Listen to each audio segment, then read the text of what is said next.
Sekarang, ikutilah titah perutusan khas ke bawah Duli Yang Maha Mulia, Paduka Seri Baginda Sultan Haji Hassanal Bolkiah, Mu'izzuddin Wad Daulah, Ibni Almarhum Sultan Haji Omar Ali Saifuddin, Sa'dul Khairi Waddin, Sultan dan Yang di-Pertuan Negara Brunei Darussalam berkenaan jangkitan wabak COVID-19.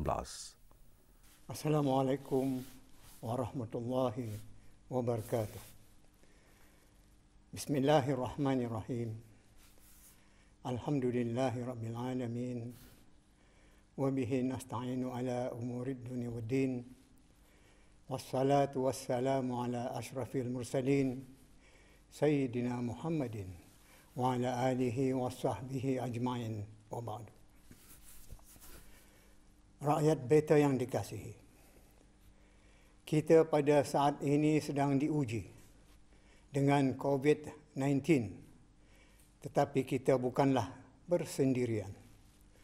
Malah seluruh dunia, wabak ini telah menular dengan pantasnya, melanda 180 buah negara dengan melebihi 260,000 kes yang menyebabkan lebih 11,000 kematian.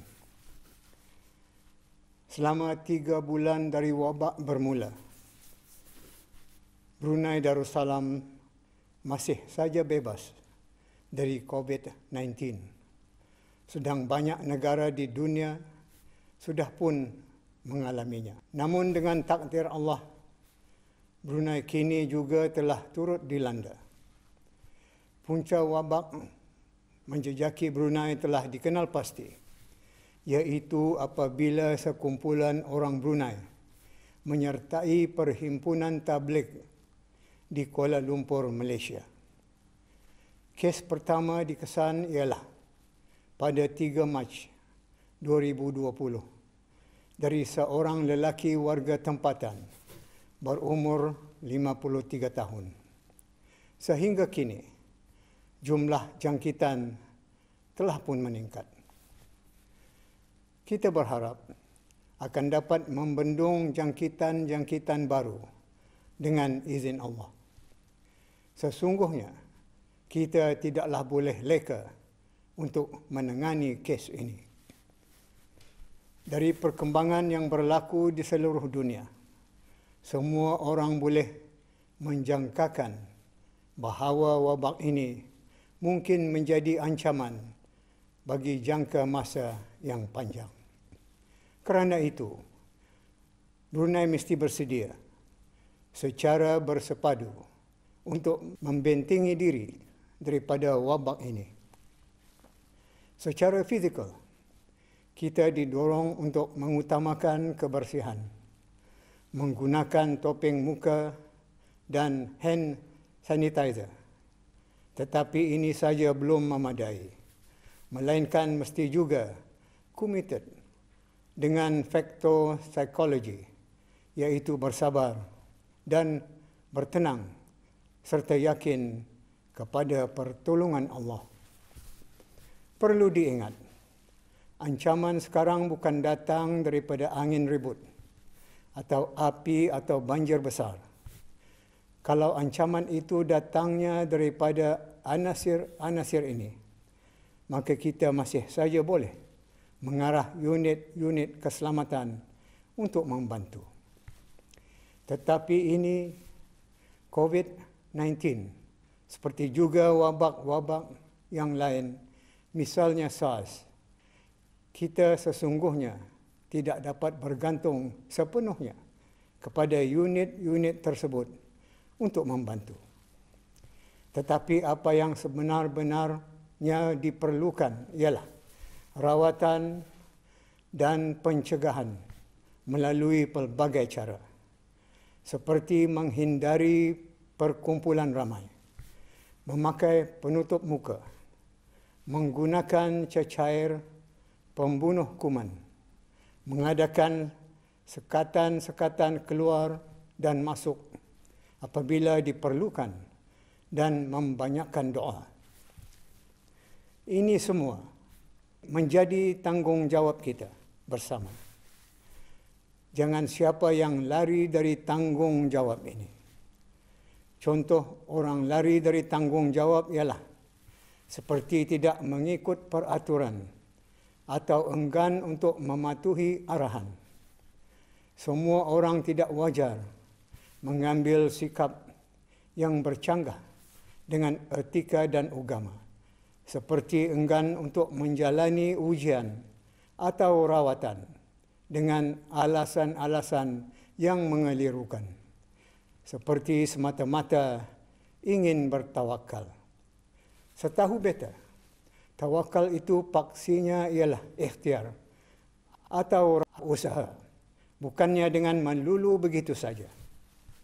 Kerajaan melalui Kementerian Kesihatan telah mengambil langkah meningkatkan kapasiti tenaga kerja, bukan sahaja bilangan doktor dan jururawat, malahan juga keupayaan klinikal sekaligus akan dipertingkatkan. Bagi meningkatkan keupayaan penganalisaan makmal, beta telah memperkenankan pembinaan makmal virologi tambahan yang akan ditempatkan di makmal rujukan virologi kebangsaan.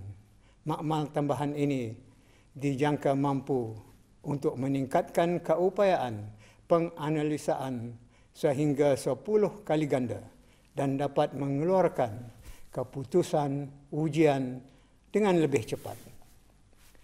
Hukum syarak telah pun menggariskan panduan berasaskan Al-Quran untuk kita tidak mencampakkan diri kepada kebinasaan. Sementara hadis-hadis Nabi SAW pula dengan tegasnya melarang dari memasuki mana-mana tempat atau bumi yang berlaku di dalamnya taun, penyakit berjangkit, dan tidak boleh meninggalkan tempat itu setelah memasukinya.